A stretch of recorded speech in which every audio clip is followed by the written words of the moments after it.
당장병이 있거든요. 빨리 정하지 않으면 죄를 짓는 거다. 리더가 의사결정을 미루는 거는 악에 가깝다. 이게 아무리 저희가 데스크에 앉아서 갑론을박을 하더라도 고객들이 반응을 해주지 않으면 끝인데 이러이런 리스크가 있지 않아? 더 점검을 해봐라고 묻는 것은 속도만 늦출 뿐이고 해봐야지 아는 것들이 되게 많이 있어요. 리더의 역할은 책임감도 있고 전문성도 있지만 빠른 의사결정력도 되게 중요하다고 생각을 많이 하게 됐던 것 같아요. 안녕하세요. 저는 11번가에서 일하고 있는 안정원입니다. 이 업계에서의 직군으로 보면 프로덕트 오너라고 하기도 하고 프로덕트 기획자라고 하기도 하는데 그런 직군을 한 20년 정도 넘게 일을 했던 것 같아요. 첫 회사는 야후였고 그 이후에는 네이버, 쿠팡, 스타트업도 있었고 창업도 했고 사실은 회사는 여러 군데를 거쳤지만 일을 했던 건 동일했던 것 같아요. 프로덕트를 만들고 고치고 운영하고 고객이 뭘 원할까? 어떻게 이 프로덕트는 살아남을까? 뭐 이런 고민들을 한 20년 넘게 해오면서 일을 했던 것 같습니다. 11번가에 합류해서 기획그룹장, 그리고 COO, 그리고 지금의 CEO가 되기까지 만 4년이 안 되는 시간을 보낸 것 같습니다. 이 영상에서 드리고 싶은 말씀은 굉장히 많은데 딱 한 가지로 요약을 하자면 11번가는 살아있다. 죽지 않았다. 11번가는 2008년도에 처음 시작이 되었고 2015년도에 모바일 1등이라는 굉장히 영예로운 포지션을 얻었는데 지금의 위치는 또 그렇지 못하고 고객들은 쉽게 프로덕트를 잊혀져 가거든요. 그래서 지금 저희가 하고 있는 노력들, 얼마나 서비스가 업그레이드되고 있는지에 대한 내용들을 좀 말씀드리고 싶습니다. 2000년도에 야후로 첫 입사를 했었고요. 그때 당시에는 브랜드 선호도 1등이 야후가 하던 시절이었어요. 꿈에 그리던 회사였고 제가 들어간 거는 메일이나 메신저나 그다음에 클럽 서비스, 채팅 서비스 이렇게 뭔가 고객이 만나서 소셜한 활동을 할 수 있는 이제 PC에서 활동을 하는 서비스들이었는데 야후 클럽이라고 런칭했을 때 그때 순정 만화를 좋아하는 남자들의 모임 이런 카페도 생기고 굉장히 재미있었던 것 같아요. 그렇게 일을 하다가 네이버의 지식인 서비스가 나왔었거든요. 근데 그때 약간 이렇게 띵 맞는 느낌이었었어요. 뭔가 게시판이라는 건 주제에 대해서 논의를 하지 질문을 하고 답을 하는 공간이 아니었었거든요. 근데 뭐 예를 들면 뭐 일산에 있는 짜장면 맛집 어디가 맛있나요? 그럼 누군가가 제가 가봤는데 뭐 연경이 정말 좋습니다. 이런 질문 정말 사사롭고 특정인한테는 의미 있지만 뭔가 밸류가 없는 질문의 답들이 막 많이 올라오고 거기서 사람들이 너무나 많은 가치를 느끼는 거여서 저 회사를 가야 되겠다. 그때 당시에는 야후가 훨씬 더 파워풀했고 네이버는 굉장히 작았어요. 야후에서 왜 네이버로 오시려고 하시죠? 이러던 시대였어요. 사실은 저는 근데 그 지식인 서비스가 굉장히 포텐셜이 많고 온라인 고객들한테 미치는 파급력이 너무 크다고 느껴져서 저 프로덕트를 꼭 만들어서 어떻게든 내가 도움이 됐으면 좋겠다. 그래서 이제 그때 네이버로 이직을 했었죠. 네이버에서 일할 때 메일 서비스 프로덕트를 맡아서 이제 제가 팀장이었었는데 그때 네이버 메일 서비스는 2등이었었어요. 근데 그냥 2등이 아니라 1등이 여기 있으면 2등부터 10등까지는 여기 바닥에 깔려 있었던 2등이었던 거여서 아무도 2등, 2등이라고 생각하지 않는 다음 한 메일이 정말 압도적으로 1위를 하던 시장이었었거든요. 굉장히 많은 노력들을 했는데도 별로 숫자가 올라오지 않았어요. 근데 이제 데이터상으로 어떤 걸 하나 봤냐면 그때는 지금처럼 클라우드 환경이 많지 않았던 시절이라서 대부분 이제 내가 회사에서 일하다가 집으로 가면은 많은 사람들이 수신자에 본인의 메일 계정을 다시 넣고 문서나 내용을 보내놓고 집에 가서 이제 그걸 PC에 여는 거예요. 그래서 아예 발신자의 메일 도메인 계정을 넣지 않은 상태에서 그냥 제목도 넣지 말고 첨부 파일하고 내용만 넣어서 날짜별로 아카이빙 될 수 있게 만들어 보자라고 해서 이제 4개 쓰기라는 서비스를 처음 런칭을 했거든요. 근데 진짜 그게 너무 대박이 난 거예요. 어느 날은 이제 코리안 클릭이라고 경쟁사 웹지표를 보는 사이트가 있었는데 저희가 다음보다 이렇게 위에 있는 거예요. 그래프가. 이게 무슨 일이지? 그리고 굉장히 간당간당하지 않았어요. 조금 그래도 거리가 있었는데 고객 수가 다음 주가 됐는데 또 1등인 거예요. 그래서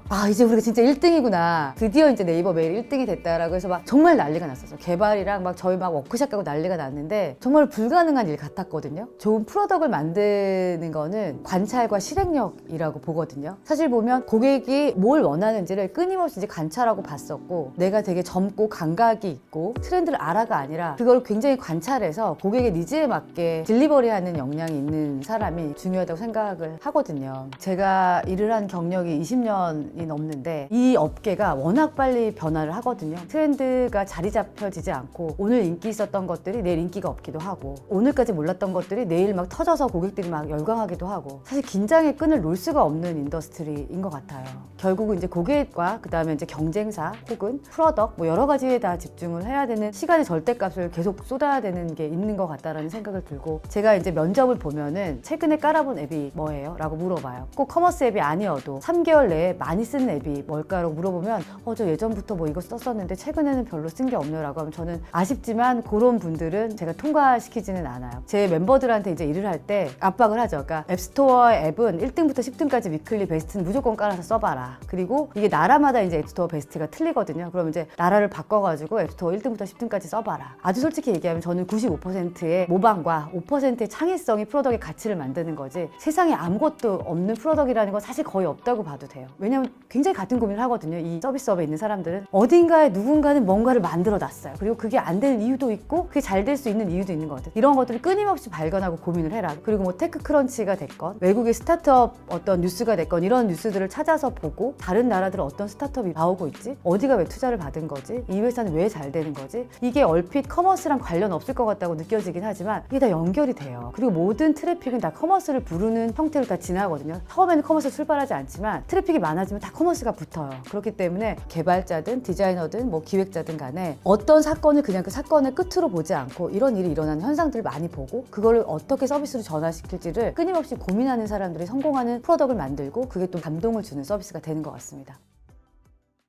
2018년도에 11번가에 조인하게 되었고요. 커머스를 계속 하고 싶다는 생각은 했던 것 같아요. 직접적으로 돈을 버는 프로덕트에서 일을 하고 싶고 커머스의 가치가 되게 무궁무진하구나. 시장의 가능성도 많이 받고 좀 더 가치 있고 차별화된 서비스를 만들어갈 수 있겠다. 이런 확신이 좀 들었고 2019년도부터 본격적으로 프로덕트를 만들었었던 것 같아요. 가장 먼저 했던 게 11번가의 홈 개편. 그 다음에 어떻게 의미 있는 리뷰를 만들고 그게 또 미디어적으로 가치가 있을까 고민을 해서 꾹꾹이라는 동영상 리뷰 서비스 런칭을 했었고요. 아마존과 협업을 하면서 아마존 글로벌 스토어를 한국에 런칭하는 작업을 진행했습니다. 한국이 글로벌 이커머스 5위의 사업자이거든요. 중국, 미국, 영국, 일본을 제외하면 사실 인구수로 보면 압도적인 점유율과 성장률을 가지고 있는데 한국을 유일하게 진출하지 못한 나라였어요, 아마존이. 그래서 한국에 대한 관심이 굉장히 많았었고 11번가 입장에서 보면 상품, 셀렉션의 유니크함을 증가하는 거에 대한 고민이 굉장히 컸었어요. 근데 직구 거래액을 보면 5조 이상의 거래액이 나오고 있고 고객들은 해외에서 물건을 찾아서 어렵게 쇼핑을 하고 있는 부분들이 있어서 글로벌한 셀렉션을 늘리는 게 굉장히 유니크한 가치가 있겠다라고 생각을 했고 2021년도 8월 말에 런칭을 했고 프로덕트 런칭 킥오프 미팅을 할 때 코로나가 굉장히 심하던 시기라서 사실 만 2년을 화상으로 미팅을 하면서 일을 했었거든요. 시차가 다르다 보니까 어떤 특정 시간이 되면 미팅을 종료해야 되는 일들도 있었고 제가 그냥 그때 많이 했던 부분들은 원오원을 많이 했던 것 같아요. 아마존 리더들하고 원오원 미팅을 하고 개발 미팅, 비즈니스 미팅, 그다음 마케팅 미팅, 프로덕트 미팅들이 이게 일주일에 한 6개씩 돌아가는데 그 회를 다 들어가서 듣고 같이 논의하고 우리의 월요일은 또 아마존의 일요일이기 때문에 월요일이 또 없어서 저희는 사실 주 워킹데이가 4일이었던 거예요. 아마존하고 일할 때. 그 4일 내에 퍼포먼스를 빨리 내야 되는 미션들을 갖다 보니까 빨리빨리 의사결정을 하면서 진행을 했었던 것 같아요. 제가 사실 당장병이 있거든요. 빨리 정하지 않으면 죄를 짓는 거다. 리더가 의사결정을 미루는 거는 악에 가깝다. 약간 이런 게 있어서 저도 굉장히 많은 리더분들하고 일을 했을 텐데 좀 이해가 안 갔던 분들은 이런 리스크가 있지 않아? 계속 뭔가의 리스크를 점검을 하고 다시 한번 보고 하자. 몇 주를 미뤄요. 근데 사실 결론은 별로 바뀌지 않아요. 아무리 저희가 데스크에 앉아서 갑론을박을 하더라도 고객들이 반응을 해주지 않으면 끝인데 우리가 막 뭔가 정답을 정해놓고 가는 게 아니라 빨리 테스트를 하고 이터레이션을 돌리는 과정이 더 중요하다고 생각을 하는데 더 점검을 해봐라고 묻는 것은 사실 그거는 속도만 늦출 뿐이고 해봐야지 아는 것들이 되게 많이 있어요. 그러다 보니까 리더의 역할은 책임감도 있고 전문성도 있지만 빠른 의사결정력도 되게 중요하다고 생각을 많이 하게 됐던 것 같아요.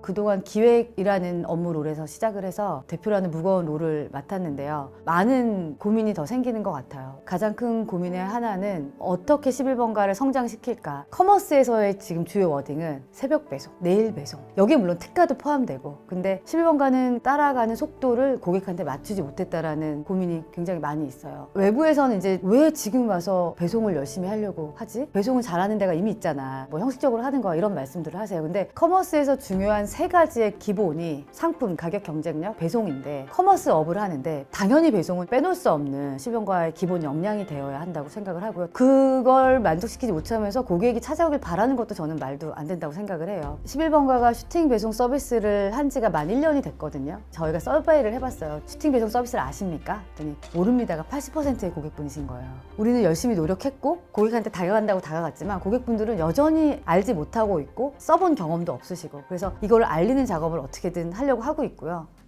이게 늦었다고 생각하지를 않아요. 온오프라인 리테일 커머스의 규모가 한국에 630조가 됩니다. 그 중에 온라인으로만 넘어온 게 206조 정도예요. 지금 이게 산을 오르고 있는데 저희가 지금 한 3분의 1 정도 올라온 거거든요. 여기서 이제 뭐 1위를 점하고 있는 경쟁사들이 뭐 20% 정도 점유를 하고 있는데 한국의 상황을 보면 커머스가 과연 40% 이상의 점유율을 가져갈 수 있는가에 대해서 저는 사실 아니라고 생각을 해요. 가격이 한 군데가 독보적으로 싸기가 불가능해요. 즉 상품의 독점성과 가격의 독점성이라는 게 일어나기가 굉장히 어렵거든요. 어떤 때는 실명가가 싸고 어떤 때는 또 다른 경쟁사가 쌀 수 있지만 하나의 상품이 꾸준하게 1년 365일 한 군데에서만 쌀 수만 없거든요. 우리나라 고객들은 너무나 또 똑똑하기 때문에 한 군데 사이트에 멈추지 않아요. 그렇다라고 하면 또 다른 서비스 가치 차별을 만드는 사이트에 고객들이 더 찾아올 가능성이 있다라고 생각을 하고 있고요. 더 많은 포텐셜을 우리가 어떻게 기회 요소로 잡고 고객을 만족시키는 서비스를 만들 것인가, 실명가가 고객들한테 자리 잡고 인식되고 이 락인이 될지에 대한 고민을 하고, 이건 사실 생존의 문제이기는 하거든요. 제가 이런 비유를 많이 드는데요. 프로덕이라는 것을 고객이 경험할 때 차를 타고 한 시속 60km 정도로 가고 있는 이제 운전자가 있다고 하면 거기 수많은 상점들이 막 있을 거잖아요. 그럼 거기서 어딘가에 눈에 띄어서 들어가야지 이제 우리 서비스를 알아주는 건데, 처음부터 걸어서 프로덕으로 들어가지가 않아요. 어떻게 하면 이 시속 60km 차 안에서 어텐션을 끌어서 차를 주차한 다음에 들어오게 만들고 가치를 창출할 건지에 대한 고민을 계속하고 있습니다.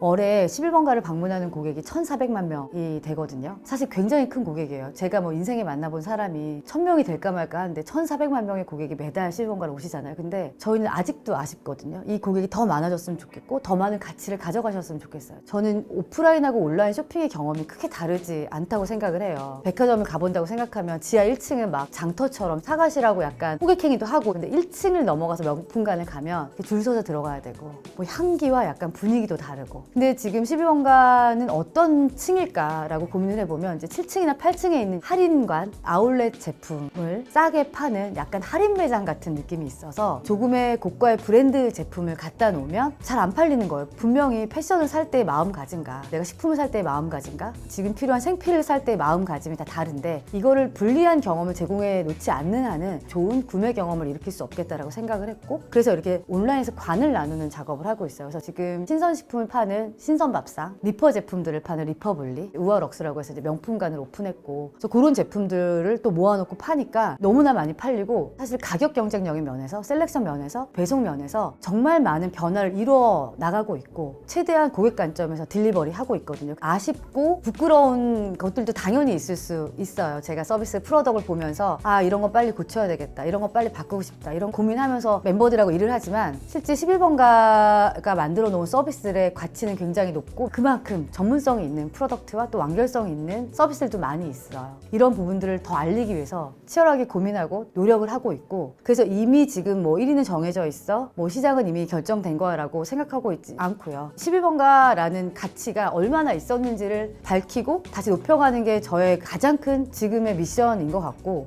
진짜 불가능이란 없다라고 생각을 해요. 그걸 꺾는 건 본인의 마음이고, 저는 멤버들한테 진심으로 우리가 될 수 있다라는 생각을 가지고 가자 믿음도 주고, 저 스스로도 정말 확신하고 있고, 제 앞에 수식어가 만약에 붙는다고 하면 앞으로 그냥 불가능이란 없는 사람이라는 게 제 앞에 수식어였으면 좋겠다는 생각을 해요.